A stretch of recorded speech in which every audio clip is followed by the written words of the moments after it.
Hey there. Love that you found the podcast. To help others find us, would you take a minute to leave a review wherever you listen? Thanks. In a nutshell, we need to do better.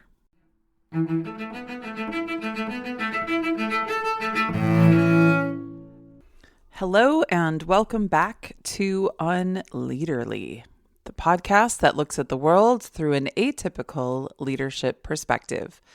My name is Barbara Iverson and I'm your host.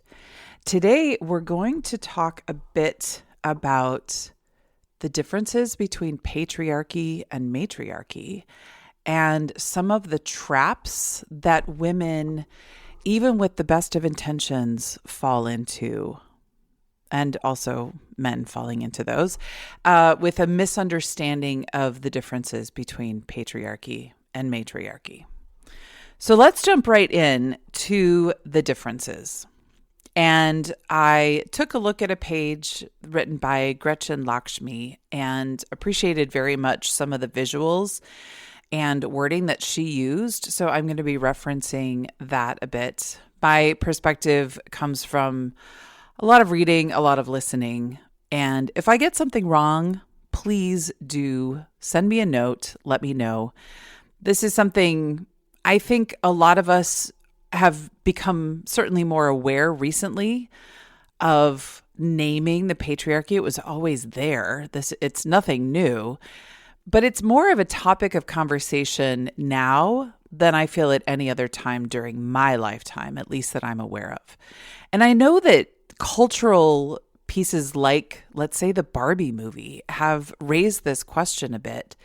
And I know that there's a lot of misunderstanding. So I want to try to clarify some things for you. And if you're really interested in this subject, find out what's out there. And I don't mean ask AI. There's a lot written on the subject. There are a lot of books.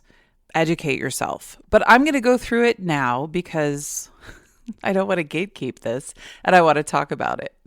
Patriarchy and matriarchy are not the same systems simply run by men or women. That a system run by men is a patriarchy and a system run by women is a matriarchy. That's not the case. I think that is one of the biggest misunderstandings, and it comes from the naming.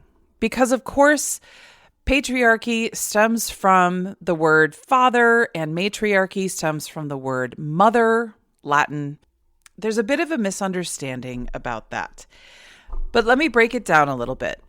If you think, how can patriarchy be represented by a shape? It would be a triangle with the smallest point at the top and the widest point at the bottom.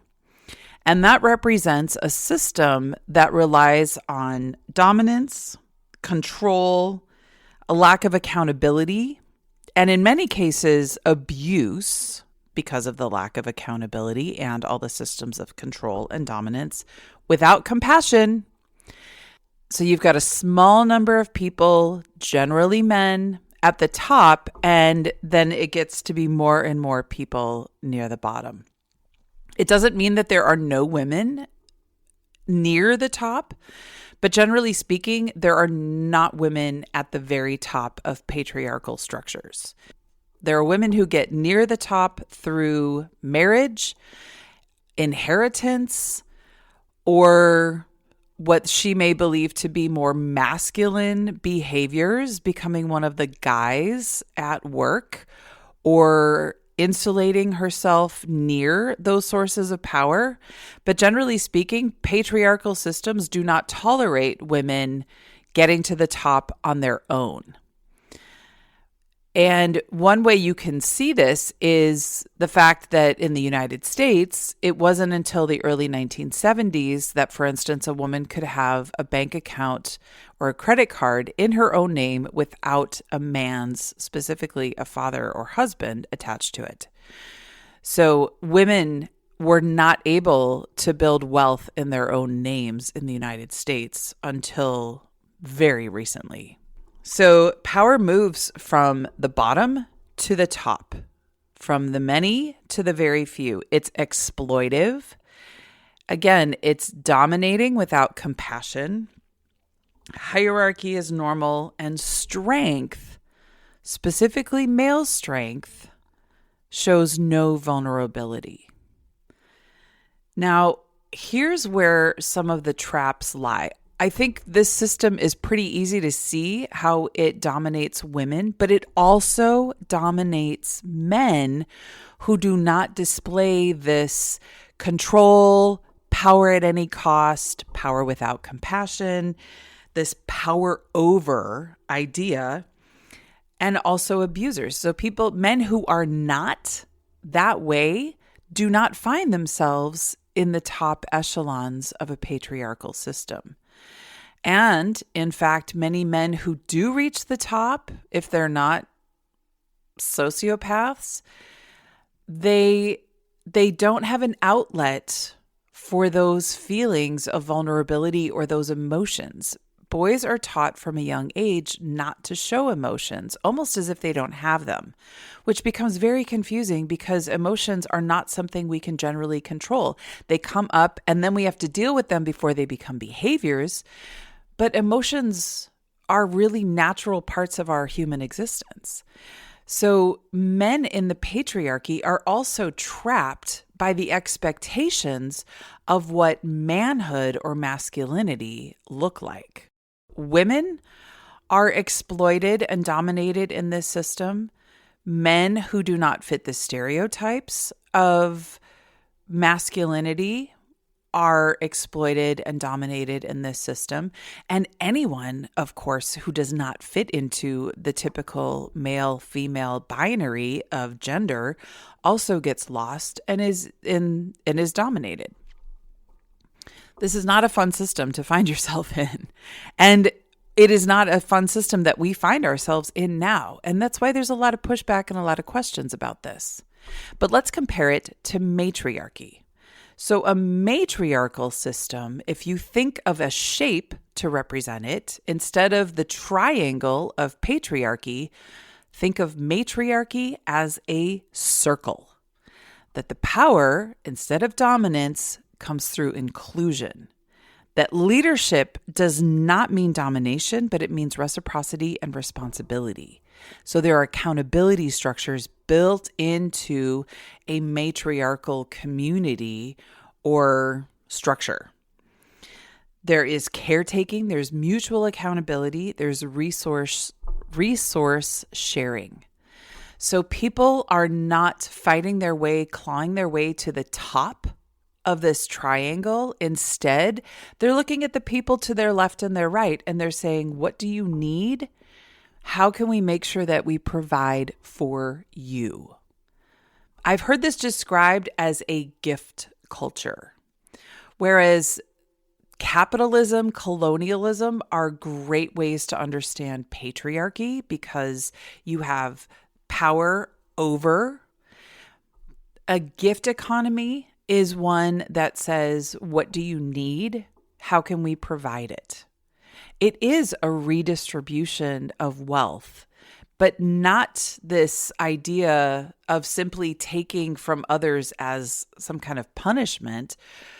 No, it's the idea that everyone has that what resources we have, we share. It doesn't mean there are people who have more or less than others, but people have what they need.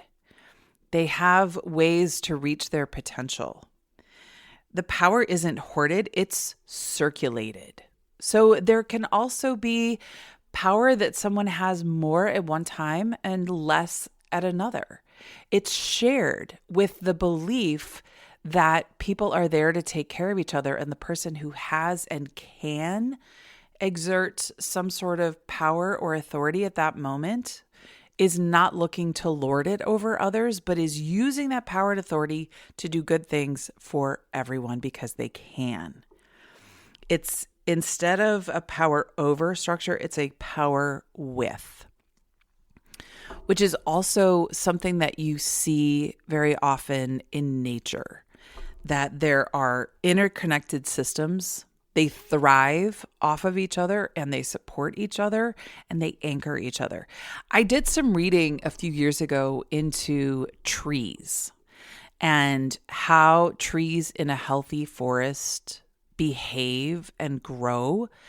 And it was so interesting because their root systems connect them. The water and the sugars that move through the trees, they can essentially talk to each other and they know what's happening around them.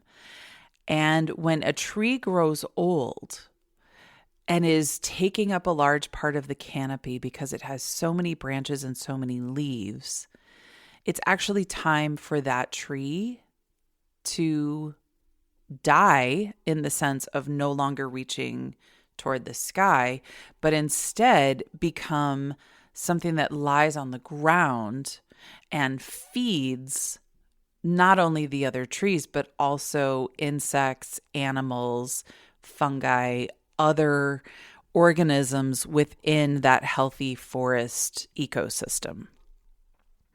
So you have this idea, and also when a tree comes down, then there's room in the canopy for sun to come in, and those younger trees can then grow, and they can grow quickly because they suddenly have more resources than they had before.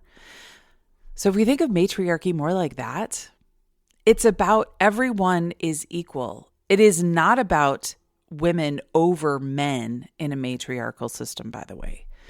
It's not that you have there's not a sense of inequality.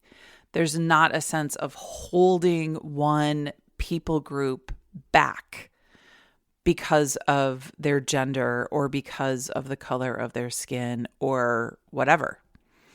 There is this sense that people are human and have needs and also have potential. And how can we support and provide accountability so that people can thrive and grow? So I think it's important to consider at this moment that when discussing matriarchies and patriarchies, first of all, many people, usually probably men, will stumble on the names.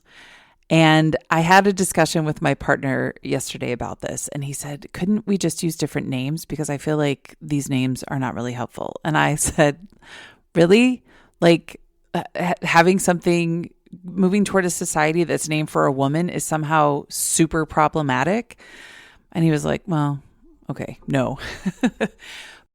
I think it's also natural when people have never lived or seen this kind of system to have the question, okay, are there any matriarchies? Like we have this definition. Do any exist? Where's my example? And the thing, first of all, that you have to remember is patriarchy is supported by colonial and capitalistic systems. And that is what we have in the Western world. There are tiny little pockets here and there of indigenous groups that had or have matriarchal or more matrilineal, meaning like the line of succession goes through women. Societies that are more, let's say, have more women at the top, but it's not actually truly matriarchal. And to that, I want to say, of course we don't. The patriarchy is a system that most all of us have grown up with, and it's the only one that we know. And if we're going to change it, we know what we're going toward or what we can go toward as a matriarchal system, but we don't have a clear example. We don't have something to say like, yeah, they did it and they were super successful. Wow, look at how great that was. Because that's just not our reality. We have to have the courage to say, this is what we want and we want to move forward with it. And the only way we can do that is to shatter what we have and start over again. But isn't it great that we have a blueprint? I was also thinking recently about the fact that there have been, of course, women leaders of countries, national leaders on the world stage, and some of them lean more toward the patriarchy, like leaned way into the patriarchy, embraced it, and others went about things a little bit more toward the matriarchal side. So one example that I would say very quickly came to mind for women who made it in a patriarchal system to the very top, and that would be Margaret Thatcher in the UK. But if you think about her, if you know anything about her, the nickname was the Iron Lady. She was not known for looking out for all of the people in society. She talked about the medicine, the ways that the company that the country had to go through some hard times to get to the other side, but she did that through a lot of destruction, and she did that through breaking down systems like unions that had existed for a long time as a way to provide equity, equality, and more meeting the needs of more people. And she was very much embracing the more patriarchal, colonial, capitalistic systems and power through force and authority by taking. As a sideline, I, of course, did not really know her, but I know from biographies and from things that I've seen that she didn't really like women very much. She really wanted to identify more with men. She aspired to be like men, maybe not in every area of her life, but certainly in her career. She's one I would actually say, when I think of Hillary Clinton, I kind of put her more toward the patriarchy than a matriarchy. And I'd love to hear from people who are like, no, absolutely not. She's all the way on the other side. My sense from her is that she sees this patriarchal system and is trying to work within it, but she's still playing by patriarchal rules. I would be interested to know what you think about that. On the flip side, the person who first came to mind as someone who has been on the world stage and governed in a bit more of a matriarchal way would be Jacinda Ardern in New Zealand. And she was a lot more collaborative. She, at least from the outside, hey, New Zealanders, if you want to disagree with me and tell me I'm all wrong, please do so. But from the outside, she seemed to be a woman who was extremely capable and extremely collaborative in her work and really interested in having systems of accountability. And I think leaning a little bit more toward the matriarchal way of thinking than the patriarchal. Please, New Zealanders, tell me what you think. I also Googled this because I was curious what Google and AI would tell me. And it listed, it's not an A, it's an it. It listed Angela Merkel from Germany as a matriarchal, which I would not say from my experience of her. I think she was nicknamed Mutti, meaning like mom or mother, by the Germans. She had a humble approach in the sense that she was willing to change her mind with new and better information, and she often took a much longer view than a shorter view. But I'm not sure that I would say that she leaned into matriarchal systems. Germans, I'd love to hear from you on this. That's my take on it. And of course, she was in a more conservative party that is very male heavy, and not always concerned with the seeking to elevate the potential of women and seeking equality.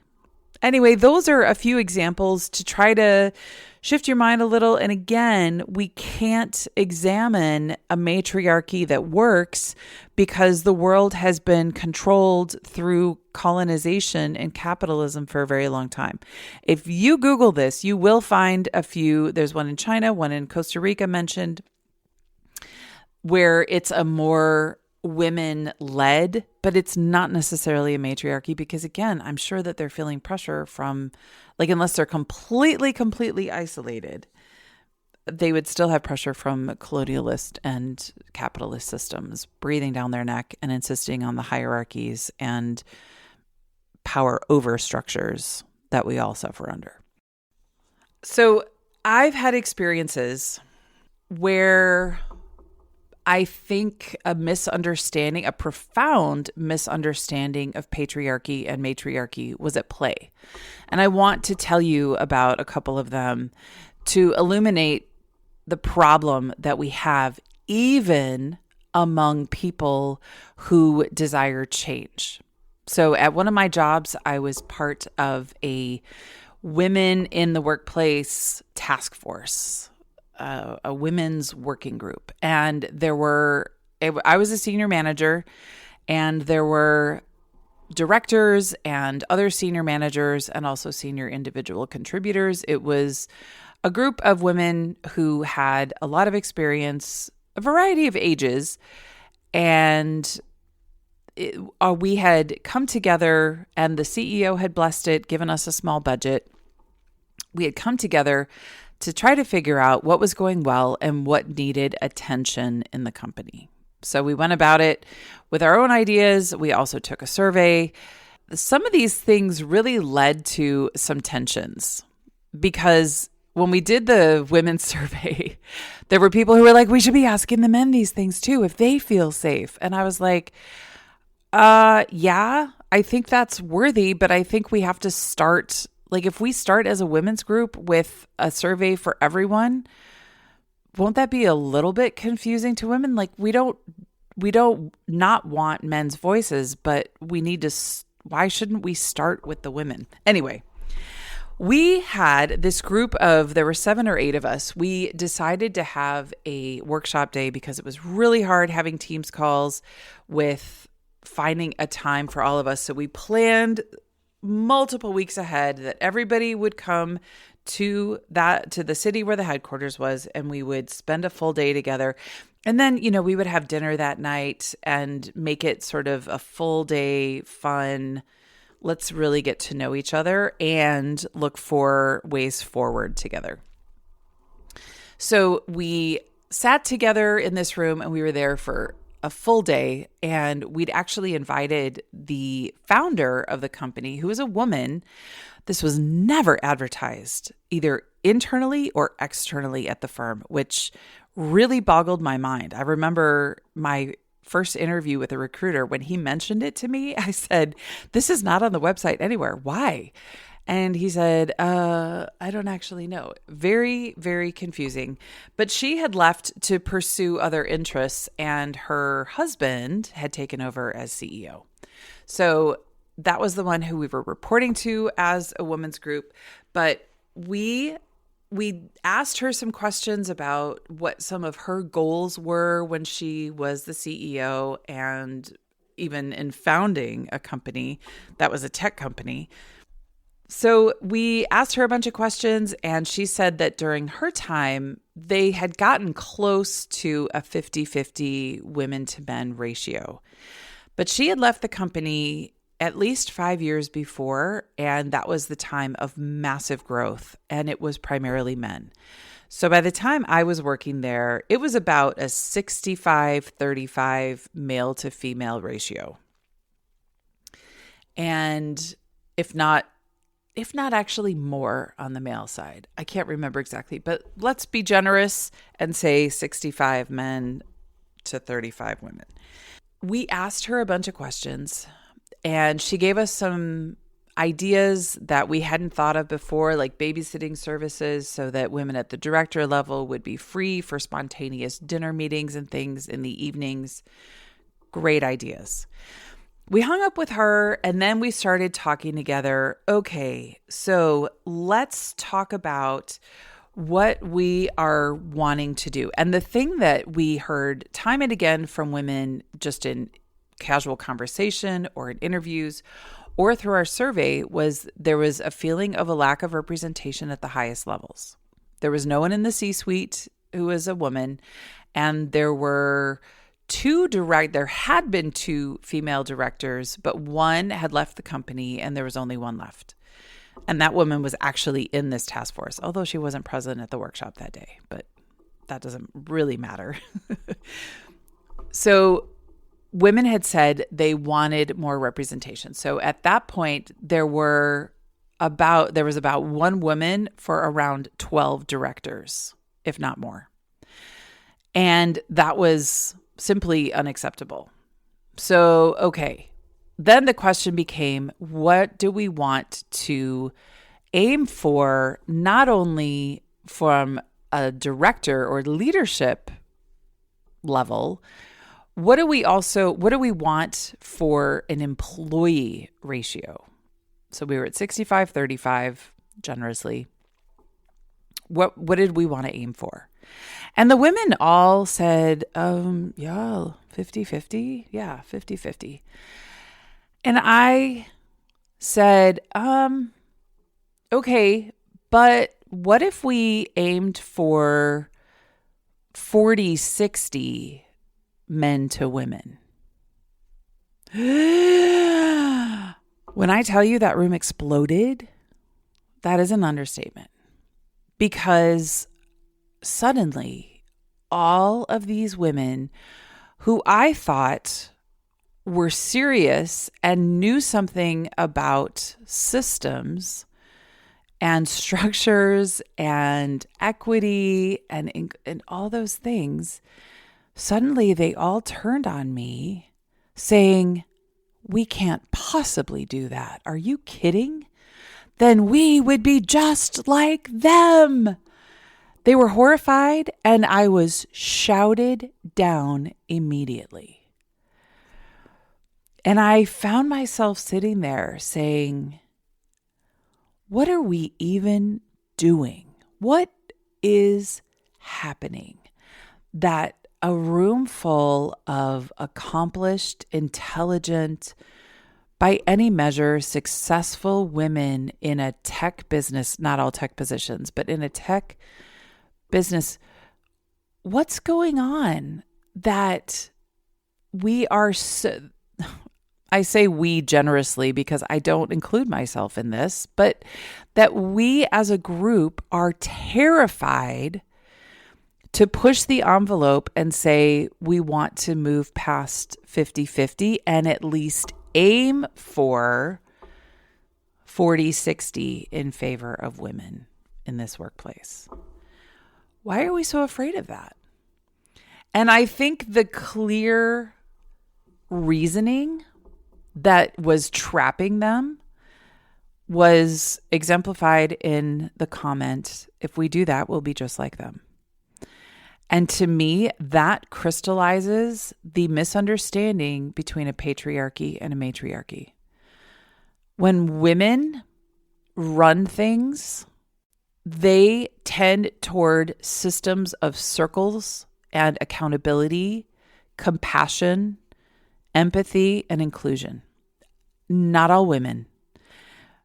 But when women as a group take over, that is definitely the tendency. And especially when they understand matriarchal systems and they have the power to enact them, they tend to.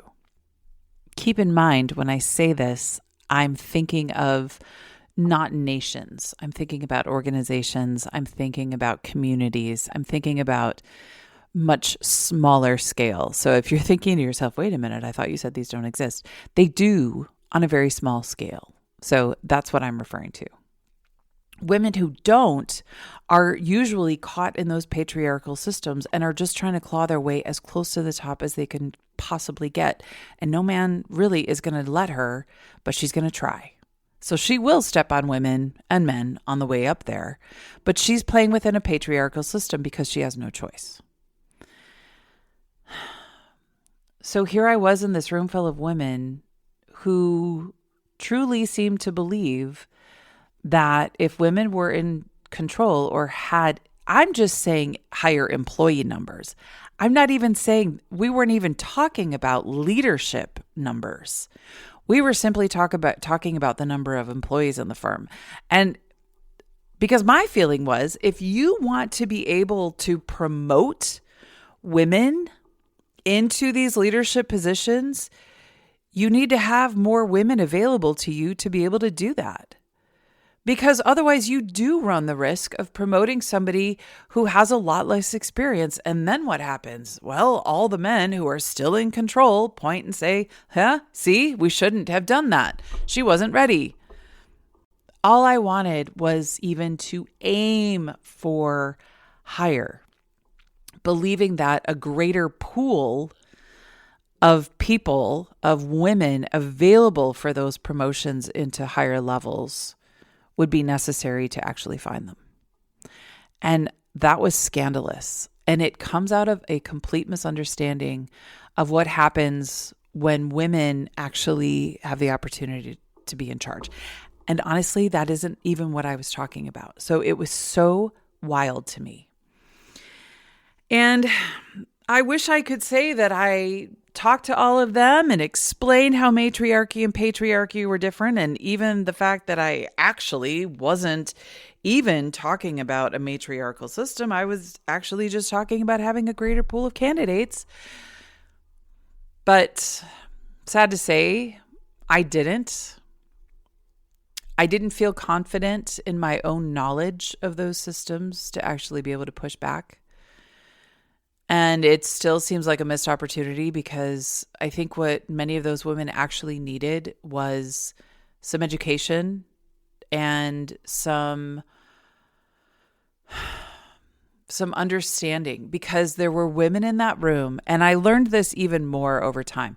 When this workshop took place, I'd only been at the company about 6 months. Over the next months, I actually discovered that one of the women on that task force was actually nothing close to a feminist. She was terrified of excluding men.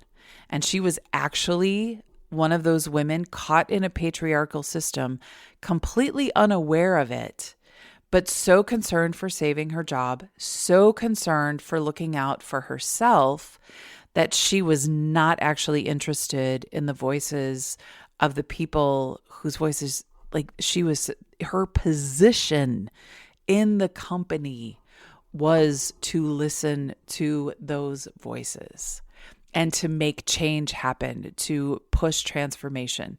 But did she do it? No. She was just like a homeroom teacher, like a powerless marriage counselor who nobody really trusts. And she would just hear problems and gossip about them. But you know what? This isn't about her. It's simply that you never know what's going on and how women can actually cut each other off at the knees, whether it's intentional or not, because they simply are not aware and they're afraid. And I think that's normal. And what it takes is what I didn't do then, but I'm trying to do it now. And that is a bit of education and a bit of saying, hold up, everybody, before we panic. That's not how this works. If there are more women than men in this company, it is not automatically some sort of screwed up version of a women-led patriarchy. No, that's not what is going to happen. It's not the natural occurrence were there to be more women than men at this company. Alongside that, let's also agree that a majority women company is not an abomination. Women have worked in majority men companies from the beginning of working. And somehow a woman-led company, a majority women employee company, is this thing that men should be terrified of? Why is that? Is it because they think that we would suddenly do to them what they've been doing to us, and that's why they're so afraid? Well, that's interesting. So they know that they've been treating us and other people in their community poorly, and they're so afraid of losing power because they think that we would reciprocate and do to them what they had done to us. Wow. That means that they know that they are doing harm, and they are terrified that harm will be done to them. But most women I know are not interested in enacting punitive behaviors or structures or actions onto these men. They're not. They're interested in benefiting everybody and seeing potential and helping everyone rise, because that's what happens. When women are elevated, everyone is elevated. And as if a company is saying, we are going to focus on hiring qualified and excellent women into these positions. We are actively going to be looking for women for these positions. Men can choose to stay or not. If you work at a company and you decide that it's not acceptable, some of the practices, some of the mission, some of the values of the company, you are always able to leave. And I know when you depend on that paycheck, that's a very hard decision to make, but it's one people make every day. And if these men are so amazing, shouldn't they have an easy job finding something somewhere else? I would think so. A guy I know used to work at the UN. And he worked in the section that was setting up and running refugee camps. I don't actually know the name of the section of the UN he worked for. And as I tell this story, if you know more information about this, or again, if I'm completely wrong, but if I'm completely wrong, you're going to actually need to talk to him. But I tried to look online for information about this. And I think it was probably partly because I didn't have all the terms that I might have needed to be able to search for it. There also may not be a lot of external information written about this. It may be mostly internal at this part of the UN. But anyway, what he told me was that the UN, this section looked around, I think in the 80s or early 90s, and they said, we have a problem. There are a lot of women in this section, but they are all or primarily in the secretary or assistant category or title. And we want there to be women at more levels of leadership in our section. So they came up with a plan to say, we want to promote from within, and we want to develop these women to give them opportunities within the section, but we're going to train them. We're going to give them learning opportunities, whatever coaching they need. And we will only promote a man if a woman is also being promoted at the same time, not into the same roles, but within the section. So say there's 10,000 people in this section. If a man is ready for a promotion, but there's no woman who could also be promoted, they will wait. They did wait to promote that man. And what they saw over time, now this took a big commitment, but what they saw over time was that it worked. There weren't fewer men in getting promoted, but there were more women getting promoted. Men weren't being denied promotions. They just had to wait. So those men actually had motivation to have women promoted as well, because they couldn't get promoted without a woman being promoted. So everybody had to work together in order to achieve this. And they did. They found it took a while too. He said, I think it was either 5 or 10 years for it to happen, for it to become a much more equal gender leadership within the section. Took a lot of time, but it happened. But it's because they decided on a system and took the heat that I am sure they received on some levels. But the guy that was telling me the story said, we were really fortunate because the director was fully behind this system and said, this is what we're doing, and I'm not going to hear any no's. This is what we're doing. And they did. And it was successful. Amazing. On the flip side of that, I worked at a university where there were a ton of different boards and advisory panels and whatnot associated with the university. And it seemed like around every year, another one of these panels was revealed. And they usually were male heavy. And I remember there was an unveiling of one directly after a big all hands sort of coached session where a lot of the women were saying, I don't feel seen, I don't feel heard, I don't feel comfortable. Something needs to change. And then within a couple weeks, this panel was revealed, and it was all men. And it was founders. It was not just local in Berlin. It was around the country. I think it actually was beyond Germany as well.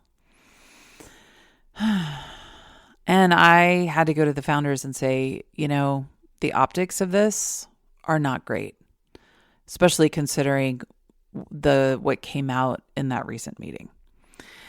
And they said to me, well, we looked for women, but we have standards and there just aren't women founders who meet those standards.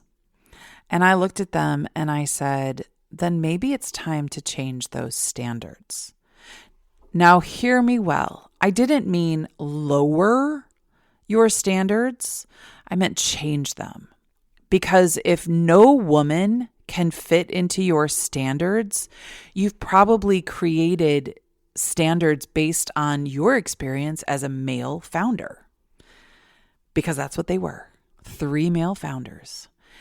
And there had been women founders who had consulted, who'd taught, who'd been part of the university in some aspect, and many of them were extremely frustrated. And I remember one telling me, we had a great conversation and I said, I hope you're going to be around here longer. I think you would be really inspiring for the young women who are studying here. And she said, I won't be. I know that they're not going to renew my contract. And I was really surprised and said, why? And she said, because I'm not their kind of founder. I went about things a different way. I've been successful, but I don't look the way they do. I didn't do things the way they did, and I don't look how they do. So they're not going to renew this. And that was one of the things that came into my mind when they said there were no women founders who met their standards.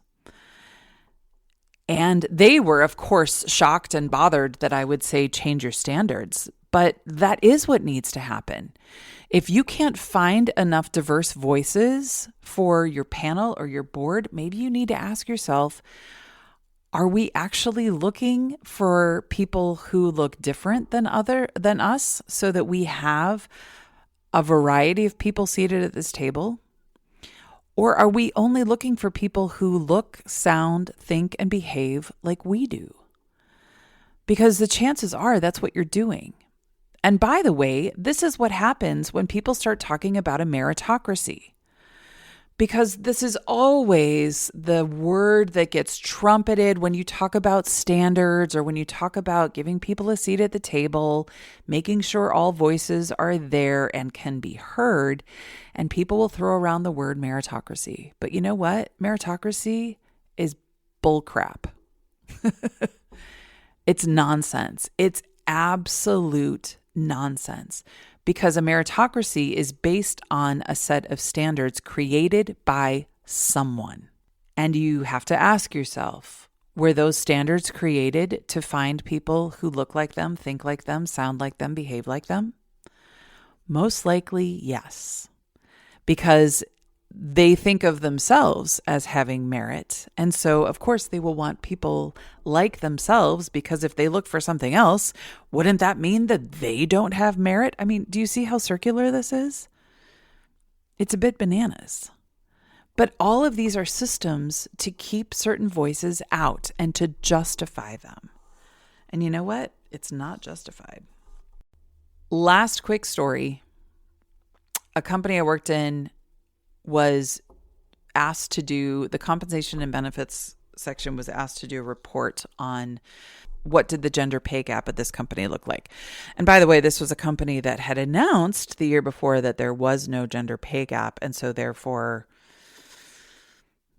just because you say it doesn't make it true. And there hadn't been any actual numbers published before. So the women were saying, we want to take a look at this. A report was put together, and there was a woman at a high level in the company who looked at it and said, there's something wrong with these numbers because it's listing only one female director and that she's making more money actually than any of the men. She said, and I'm the only female director in this company at this moment, and I am not making more than the other directors. So I went to the Comp and Ben department and said, hey, I need someone to explain this to me. And the manager sent me to the guy who'd put the spreadsheet together.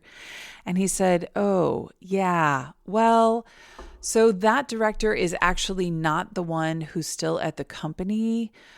That director is actually the head of HR who doesn't work here anymore, but it got a massive severance package because she was making a lot of noise about being fired without cause. And I said, so where's the other director? They said, well, she's called director, but with our new bans and definitions, she doesn't actually fit that. I said, has anyone told her that? Well, no. Okay. I said, so how come this, so what you're telling me is this is wrong. And he said, well, I did the report and the numbers looked really bad. And so I went to my boss. So this was a man, went to his boss, a man, who said, ooh, this looks really bad. Let's go to the head of HR, the current head of HR, also a man, who said, ooh, that looks really bad. We need to change that. So they did. They fudged the numbers, they redefined titles, and they came up with something that they thought, look, this shows how well women are doing at this company. But also because they did things like separating executive assistant from chief of staff, even though it was women in the executive assistant, far worse pay than the chief of staff, always a man, always better pay, even though their tasks were exactly the same. Cool. So this is what you also have. Companies who are willing to fudging numbers is a really kind and generous way of saying falsify information and provide misleading, outright false information and data. So these changes come very difficult when companies and organizations behave like this. So what do we do with this? Well, it does start with educating ourselves about things like the difference between matriarchy and patriarchy. To understand that matriarchy isn't the same as a patriarchy just run by women. And that patriarchy damages everyone caught in its web. And also to say we need to educate each other in those moments of poor information or misleading decisions about information. In a nutshell, we need to do better. We need to do better for ourselves and for all of the people in our organizations, because everyone is affected. It's not just the women. It's not just the men. So your challenge today.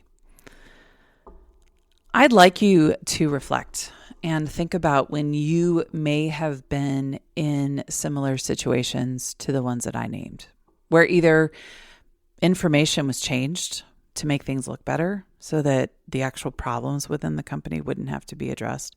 And oh, by the way, I did say to the guy who put together the spreadsheet, there are problems in this company and we can't actually fix anything if we don't know what the true numbers are. To which he nodded and said, yeah, you're absolutely right. Great. All right. So your challenge, think about ways that you have seen similar things. Either women fighting against movements to elevate other women or even themselves, where you have seen women caught in the net of patriarchy and making poor decisions or trying to hold other women back. Or men who've created what they would call a meritocracy that instead is simply a system to reward people who look like them, sound like them, think like them, behave like them. Think about those times for yourself. And maybe you're like me and you missed an opportunity to say something that might change things. That happens. But what will you do in the future now that maybe you know a little bit more than you did before you took a listen? Or maybe what I've shared with you isn't enough, but you are interested and you're going to look into this some more. Fantastic. But how is your response when these things come up going to change? Because once you know better, you need to do better. And I say that to myself as well. I know better now. I know how to talk about patriarchy and matriarchy in a way that could call out that sort of fear and unwillingness to take those important risks for what they were. So that's your challenge for today, and it's a challenge for me as well. What are we going to do different now that we know better?